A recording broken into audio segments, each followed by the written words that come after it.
Maladie's hanging scene, it's just madness. They should burn you! Penance realises it could be them in Maladie's position, and if they can't stop it, they should. This is a case where justice must be seen, and it requires a bloodletting.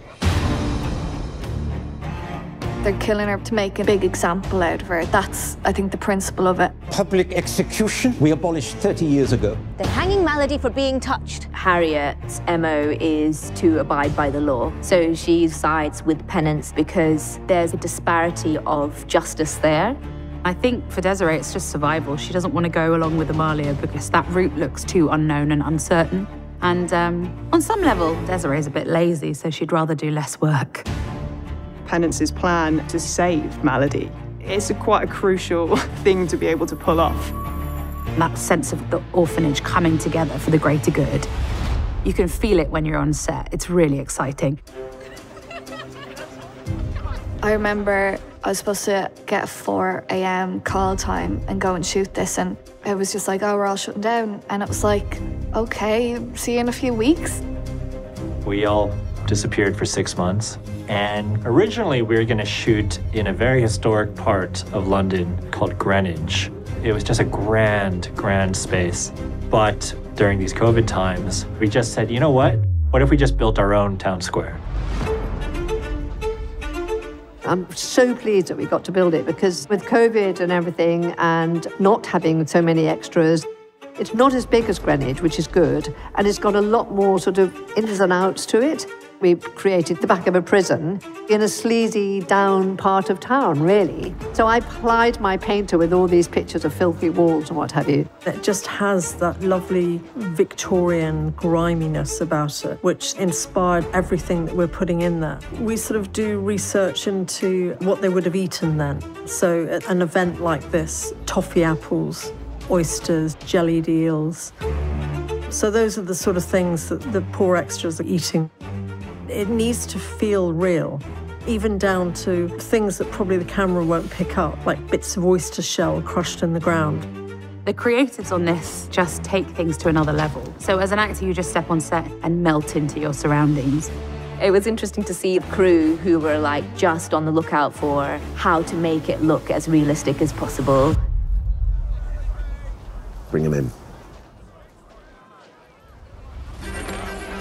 Public execution was an event that brought together people from different classes. They were this sort of spectacle. I think people really saw it as a holiday. There was a sort of ring that the police had set up so that no one could get too close. But beyond that, it was a free-for-all. We were supposed to fill it with hundreds and hundreds of people, but we actually used digital motion capture crowds and spread out socially distanced crowds on green screen.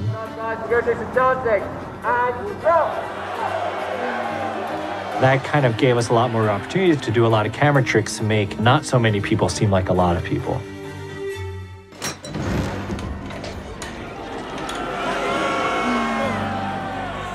The hanging of Maladie, it won't actually be our actor, it'll be a stunt double, because it's more unpleasant than it is dangerous. So we have a dressing robe that looks like a noose, and that's tightened with bungee, but it will always stretch.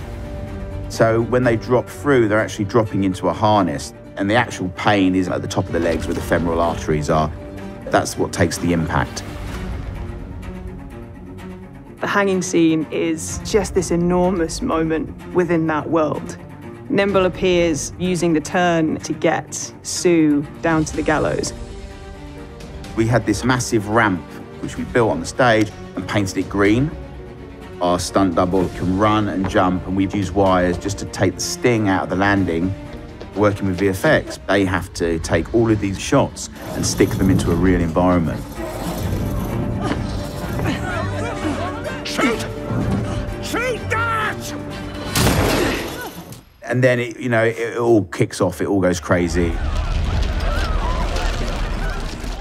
See, I knew that Amy Manson wasn't going to die in that episode, and I was like, okay, what's the loophole here? She wanted people to see. He realizes this is a setup. We're not hanging her, she's hanging us. What does happen is completely unforeseen, and it is Masson says it all comes down to effing electricity, which is a great line. The railings were hollowed out and perforated, and then we pumped some smoke up there so that when people are getting electrocuted, all the smoke comes out around them like they're sizzling up. Maladie has rigged this whole thing up to drive people to that hanging. She set up this identity for herself that she's going to be able to observe. She's harboring a hell of a lot of resentment and pain, and she needs to seek revenge. Frank, he remembers Clara, who has a kind of fetish for the touched. Sacrifice, you know? Through a fight sequence with Frank Mundi, the two end up switching positions. So he then starts thinking about a conversation that he had with Evie Boyle. My sales matter. He starts putting it together that the journalist who's been covering the trial and eager to get access to Maladie is Maladie. Before the whole Maladie reveal is when you first see she starts to feel empathy. That is a beautiful moment for the audience. Deep down, she does have a conscience, you know? She's a person, she's not invincible. Even the villains in our show have so much heart. Every reveal was great fun.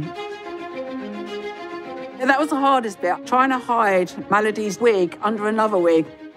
Amy just did such a brilliant job. Teeth out, threw them on the floor, wig off, threw it, and she's back to Maladie. I think for the audience, that's so delicious after the event.